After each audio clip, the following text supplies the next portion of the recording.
we are going to continue on to another myth, if you don't mind. This one is the Mesopotamian flood myth, okay? Now, when you hear the story, if you know the story of Noah's Ark, you'll probably recognize a lot of elements of the story. It's really interesting. It's really interesting. Some people say that the Noah's Ark story in the Bible came from this story, which I do not want to wade into that theological debate, but it doesn't seem to be that way. It seems that both the Babylonian story, which came first, and the Noah's Ark story from the Bible both come from a much, much older legend, which I think is rad. That's rad, dude. Okay, we have a pretty good copy of the flood myth in the Epic of Gilgamesh. It's really weird. The Epic of, okay. Gilgamesh. I'm not talking about Gilgamesh in this video. I'm not. He gets his own video. All I have to say about Gilgamesh is hashtag cancel Gilgamesh and this. That's all I have to say to Gilgamesh. We have a pretty good copy of the flood myth because it was put into the story of Gilgamesh. It really interrupts the flow of the story, but it's there, and it's likely there because of Ashurbanipal. We probably have a lot of these old poems and songs and stories because of Ashurbanipal, who built the Library of Nineveh. We have so many ancient stories because of him, and so I want you all to say thank you, Ashurbanipal, down in the comments. Say thank you, Ashurbanipal. Okay, so the story goes like this. Once upon a time, a long time ago, there was a great city called Shurupak. Okay? It was the most fortunate of cities, God-favored, on the banks of the Euphrates. So, some things happened. It's kind of unclear what started it. But the gods, they sat in secret council. Anu was there, as was Enlil and Ea. Okay? They're all there. And a few others, but they're the important ones in the story. Okay, so together, they conspired to send a flood to destroy Shurupak. Okay? Now, Ea. This guy. Ea's chill. Okay? He's chill with humans, and humans are chill with him. So he's like, I gotta warn my bro, Utnapishtim. Okay? So, he whispers the terrible secret, the terrible plan of the flood. He whispers it to the wind, and the wind goes to Utnapishtim's house and rustles the reeds of the walls, and the rustling of the reeds sounds like a voice, and so Utnapishtim listens to the wind, essentially, and the wind says to him, Utnapishtim, son of Ubartutu, my dude, you gotta go. Abandon your house, abandon your stuff, build a boat, seek life, save yourself. And Utnapishtim was like, what do I tell my neighbors? And Ea was like, tell them you and Enlil was the patron god of Shurupak, tell them you and Enlil had a falling out, and that you gotta go build a giant square boat and go find a new patron god somewhere else. Tell them everything is fine and good things are coming. So, the next morning, everyone in town shows up and helps Utnapishtim build his giant square boat. Now this boat was square. It goes into an unnecessary amount of detail on how he built the boat and how he paid the workers and how he did this and how he did that. But it was they said it was 10 times a dozen cubits this way, this way, this way. It was a square boat. 10 times 12 is 120. A cubit is from your elbow to the tip of your middle finger. So 120 cubits to modern speak is 210 to 252 feet, or 64 to 77 meters. So, big square boat, okay? So, they give more information on how he built it and how he paid the workers and on and on. And then on the 7th day, they finished the cube. The cube. Okay, so Utnapishtim orders all his stuff onto the boat. Ea said, leave your stuff, but whatever. All the different animals they could catch, all the grain, all the gold, all the silver, everyone he loves, and they go to launch the boat in the river at sunset. I don't know why. They try and launch the boat because the rain was supposed to come and, lift up the boat, but no, they drag it to the river for some reason. And Utnapishtim says it was very difficult, which I can imagine.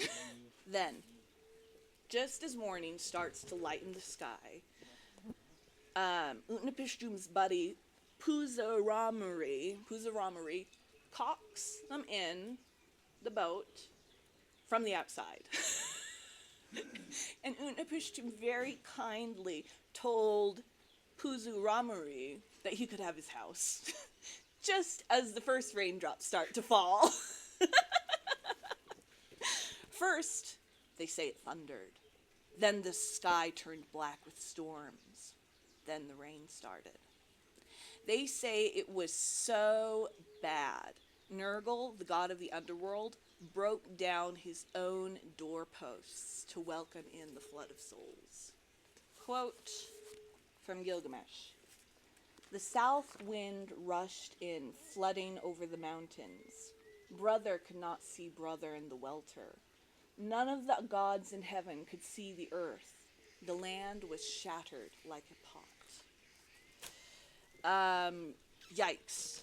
It says, terrified gods got themselves up as high as they could go, nearest the highest heaven, cringing against the wall like beaten dogs. I did not say the beaten dogs thing. Gilgamesh said the beaten dogs thing, and I'm just leaving it in because it's very descriptive, if very horrible. It says that the days that were have now become as featureless as clay. My children are now the children of fish. It was devastating. It was devastating. It went on like this for 6 days and nights, okay? On the 7th day, the storm broke, and Utnapishtim opened the hatch, okay? So, he says, the daylight touched my face. I looked outside. Nothing was moving at all. It looked as flat as the flat clay roof looks flat. And all the human beings had turned to clay. I fell to my knees and wept. The tears ran down the sides of my nose. I wept in the total silence. Guys, that's visceral.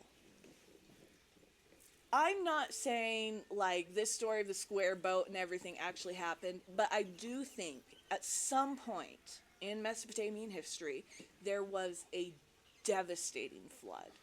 Something bad happened.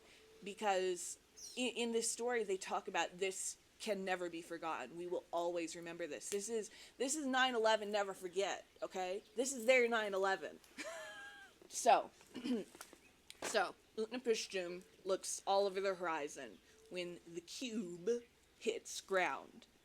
First day, they're kind of nervous, kind of precarious, like, are we, what's happening? The second day, it's still holding, after it, and it holds for a full week.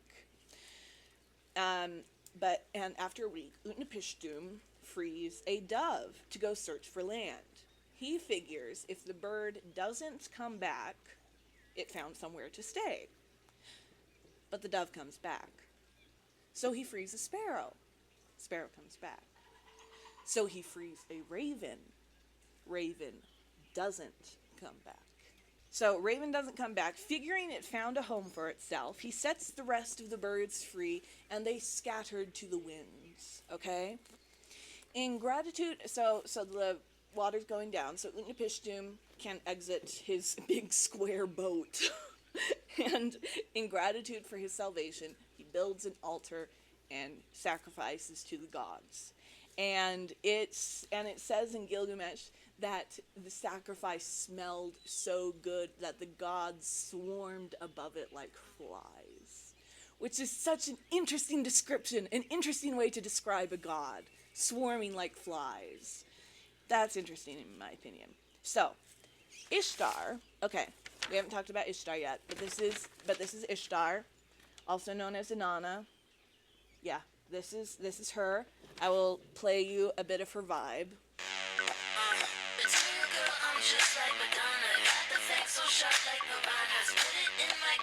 That's Inanna's vibe, okay? So, Inanna, or Ishtar, I go back and forth between calling her Inanna and Ishtar, okay?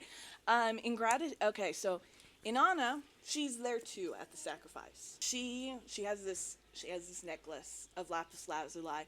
She loves this necklace.